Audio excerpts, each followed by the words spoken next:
U.S. President Donald Trump is celebrating another win. The U.S. Supreme Court has sided with his plan to dramatically reshape federal agencies. The High Court ruled that mass layoffs and his administration's reorganization efforts could move forward, at least for now. The CBC's Sam Sampson is on this story for us from Washington. She joins me now live. So, Sam, what more can you tell us about the court's decision and its impact? Well, Arthi, this decision blocks an injunction from a lower court that tried to fight one of the president's executive orders. Now, that order, as you mentioned, would direct agencies to prepare for job cuts, mass layoffs. Now, a court in San Francisco, a judge there, approved an injunction to block that order on the basis that the president needs the okay from Congress for massive reorganization in the federal government.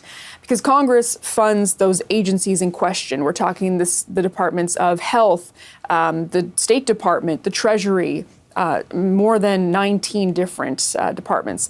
So historically, if you wanted to make big changes, you had to get the go-ahead from Congress.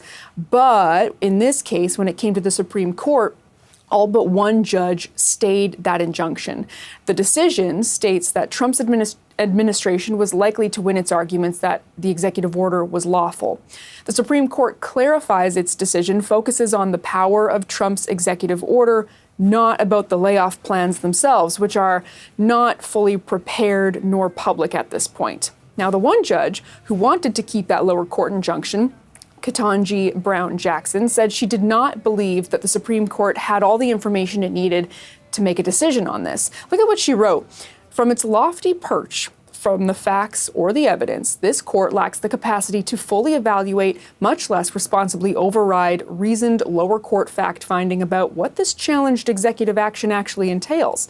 Now, she goes on to write, this court could not possibly know in this posture whether the government is likely to succeed on the merits with respect to such a fact-dependent dispute, so it should have left well enough alone. One judge who voted to stay the injunction did give a bit of a caveat. She agreed with Jackson that Congress is needed for those layoff plans, but this decision is about the order, and at the bottom of that document, it has a clause that says it would be carried out consistent with applicable law. Justice Sonia Sotomayor wrote, the plans themselves are not before this court at this stage, and we thus have no occasion to consider whether they can and will be carried out consistent with the constraints of law. I join the court's stay because it leaves the district court free to consider those in questions in the first instance. Now, Sam, what happens for the millions of people working in the federal government?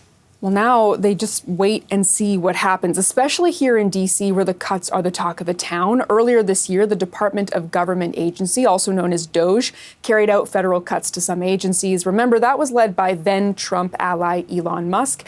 And so the civil service is very much still impacted by those layoffs. There are groups that say that they will take those actual layoff plans to court. But right now, Trump supporters are celebrating since big federal reorganization is something they voted for.